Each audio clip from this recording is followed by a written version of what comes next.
નમસ્કાર ટીવી9 સમાચાર સાથે હું છું શિવાની। સૌથી પહેલા વાત કરીએ તો વડાપ્રધાન મોદી આજે દાંડીમાં રાષ્ટ્રીય મીઠા સત્યાગ્રહ સ્મારકનું લોકાર્પણ કરવાના છે। આ પહેલા તેઓ સુરતમાં વિવિધ કાર્યક્રમોમાં હાજરી આપવાના છે। વડાપ્રધાનની મુલાકાતને લઈને તંત્ર દ્વારા ચુસ્ત બંદોબસ્ત કરવામાં આવ્યો છે। બપોરે 1:25 કલાકે વડાપ્રધાન મોદી સુરત આવી પહોંચશે, જ્યાં નવા એરપોર્ટના ટર્મિનલ ભવનનો શિલાન્યાસ કરશે। રૂપિયા 354 કરોડના ખર્ચે તૈયાર થયેલું આ ટર્મિનલ ભવન 25,500 ચોરસ મીટર વિસ્તારમાં ફેલાયેલું છે। તે ઇકો ફ્રેન્ડલી ભવન હશે, જે 1800થી વધુ મુસાફરોની હેરફેર કરવાની ક્ષમતા ધરાવે છે।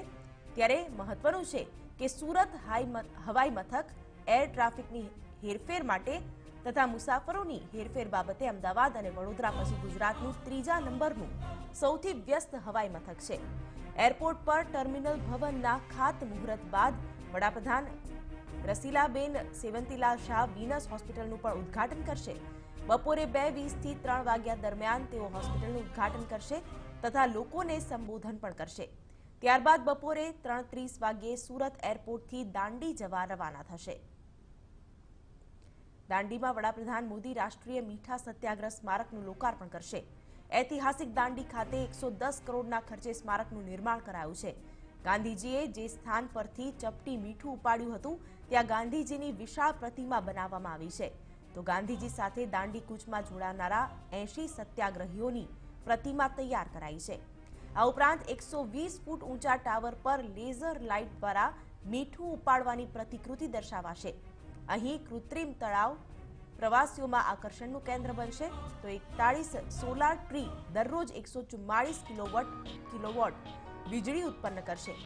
આ ઉપરાંત અહીં મીઠું બનાવવાનો પ્રોજેક્ટ અતિથિ નિવાસ પણ બનાવવામાં આવ્યા છે।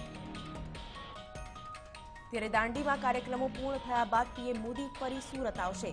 શહેરના ઇન્ડોર સ્ટેડિયમમાં આયોજિત ન્યૂ ઇન્ડિયા યુથ કોન્ક્લેવમાં તેઓ ભાગ લેશે। વડાપ્રધાન રિવોલ્વિંગ સ્ટેજ પરથી લોકો સાથે સંવાદ કરશે। 6000 કરતાં પણ વધુ લોકો ઇન્ડોર સ્ટેડિયમમાં હાજર રહેશે, જેમાં શહેરના ડોક્ટર, ચાર્ટર્ડ એકાઉન્ટન્ટ, એડવોકેટ, સમાજસેવી સંસ્થાના અગ્રણી અને વિવિધ વેપારીઓનો સમાવેશ થાય છે। કાર્યક્રમમાં હાજર કોઈપણ વ્યક્તિ વડાપ્રધાનને પ્રશ્ન પૂછી શકશે। આ કાર્યક્રમ સંપન્ન થયા બાદ પીએમ 7:30 વાગે ફરી દિલ્હી જવા રવાના થશે। વડાપ્રધાન નરેન્દ્ર મોદી ફરી એકવાર ગુજરાત પ્રવાસે આવી રહ્યા છે। ત્યારે આજે વડાપ્રધાન મોદી સુરત આવવાના છે। વડાપ્રધાનના કાર્યક્રમ પર નજર કરવામાં આવે તો પીએમ બપોરે 1.5 કલાકે સુરત એરપોર્ટ પહોંચશે, જ્યાં તેઓ નવા એરપોર્ટના ટર્મિનલ ભવનનો શિલાન્યાસ કરશે। એરપોર્ટ પર ટર્મિનલ ભવનના ખાતમુહૂર્ત બાદ વડાપ્રધાન રસીલાબેન સેવંતીલાલ શાહ વીનસ હોસ્પિટલનું ઉદ્ઘાટન કરશે। બપોરે 2:20થી 3 વાગ્યા દરમિયાન તેઓ હોસ્પિટલનું ઉદ્ઘાટન કરશે તથા લોકોને સંબોધન પણ કરશે। ત્યારબાદ બપોરે 3:35 વાગ્યે સુરત એરપોર્ટથી દાંડી જવા રવાના થશે। 3:50 કલાકે દાંડીમાં વડાપ્રધાન મોદી રાષ્ટ્રીય દાંડી પહોંચીને મીઠાના સત્યાગ્રહ સ્મારકનું લોકાર્પણ કરશે।